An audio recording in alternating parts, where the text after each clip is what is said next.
안녕하세요. 리인파트너스 이승재 대표 변호사입니다. 안녕하세요. 원민지 변호사입니다.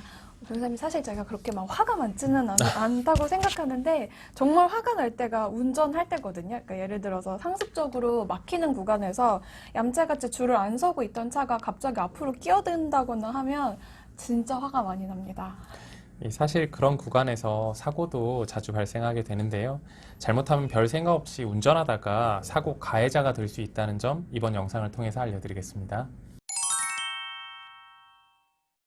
보험사기 일당들은 보통 사소한 교통법규를 어긴 차량을 표적으로 합니다. 예를 들어서 차선을 변경하면 안 되는 실선 구간에서 많은 분들이 사실 별 생각 없이 차선을 변경을 하는데요. 이때 뒤에 보험사기 차량이 있다면 차선을 변경하는 차를 뒤에서 충돌해서 사고를 낸 후 보험 처리를 요청하거나 보험 접수를 하지 않을 테니 합의금을 달라고 하기도 합니다. 또 굉장히 많은 경우가 좌회전 차선에서의 차선을 따라 그대로 주행하지 않고 좌회전을 하면서 오른쪽으로 차선을 변경하는 차를 뒤에서 충격하는 유형인데요. 이것도 정말 많은 분들이 좌회전을 하는 동시에 회전폭을 크게 하면서 옆 차선으로 차선 변경도 동시에 하는 경우가 많은데요. 이런 차량도 보험사기 차량에 타겟이 됩니다. 근데 사실 이거 외에도 잘못된 운전 습관 때문에 사소한 교통법규를 어길 때 보험사기의 대상이 되실 수 있습니다. 이런 경우에는 교통법규 위반 차량의 과실 비율이 보통 70% 이상으로 책정이 되기 때문에 이런 점을 잘 알고 있는 보험사기 가해자가 오히려 화를 내면서 합의금을 요구할 수 있게 되는 겁니다. 보험금은 보험 접수를 해서 과실 비율을 따져서 지급 정산되기 때문에 사실 이런 경우라면 위반 차량의 보험사에서 보험사기 차량의 수리비나 합의금을 지급할 수밖에 없는데요. 이 때문에라도 위험하지 않다거나 교통에 방해가 되지 않는다는 단순한 이유로 사소한 교통법규를 어기면서 운전하는 것은 조심하실 필요가 있을 것 같습니다. 사실 이런 사고가 나면 굉장히 많이 화가 나실 텐데요. 그렇다고 그 자리에서 막 싸우거나 하실 필요는 없습니다. 보험 접수를 해서는 안 되는 특별한 경우가 아니라고 한다면 상대방이 원하는 대로 보험 접수하신 다음에 블랙박스 영상 확보하시고 보험 사기가 의심된다고 판단하신다면 그 영상을 보험사에 제출해서 보험 사기가 아닌지 확인해달라고 조사해 주실 것을 요청하시는 게 좋겠습니다.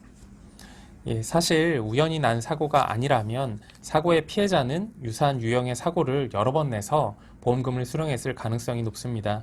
이렇게 고의 사고로 의심되는 경우는 각 보험사에서 따로 리스트를 관리하고 이를 공유하고 있는데요. 보험사에 보험 사기가 의심된다고 알리고 블랙박스 영상을 제공하면 해당 검토를 통해서 보험 사기로 블랙리스트에 들어있는지 여부를 확인하고 보험 사기로 고발하기도 하니까 블랙박스 영상을 꼭 미리 확보하시는 것을 추천드리겠습니다. 또 보험사 담당자를 통해서 얼마의 사고 처리 비용이 지급됐는지를 확인해 보험 사기 여부를 가늠해 보실 수도 있겠습니다. 대개 이런 경미한 사고는요, 대물 수리비와 필요한 경우 대인 치료비를 지급하게 되는데요. 직접 수리를 하지 않고 미수선 수리비를 과도하게 받았는지 확인해 보시면 좋겠습니다. 그리고 치료비나 합의금이 어떻게 지급됐는지도 확인해 보시는 게 좋을 텐데요. 보험 사기 일당들은 경미한 사고에도 불구하고 전치 2, 3주짜리 진단서를 제출하면서 대개 치료비가 많이 나오는 한방병원 등에서 오랫동안 치료를 받고 병원비를 과다하게 청구하기도 합니다. 네, 또 많은 경우에 이렇게 오랫동안 치료를 받으면서 사고 처리 기간을 오래 끌고 합의금을 요구하기도 하는데요. 이때 보험사고 처리 담당자를 협박하기도 하는 일도 있습니다.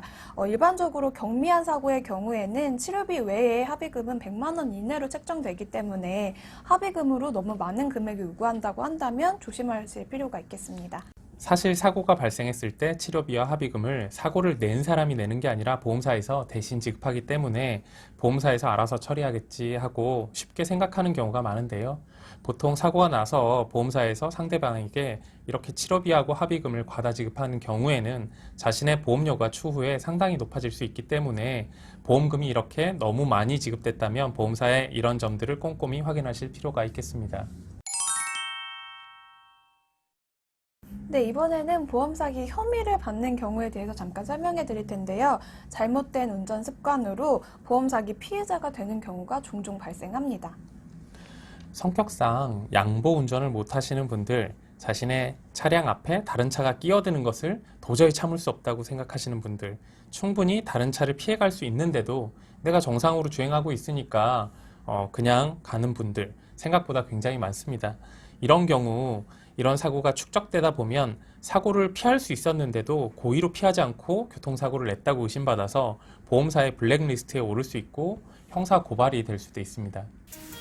네, 지금까지 보험 사기에 대응하는 방법, 어떤 경우에 보험 사기 혐의자로 의심받을 수 있는지 알아봤습니다.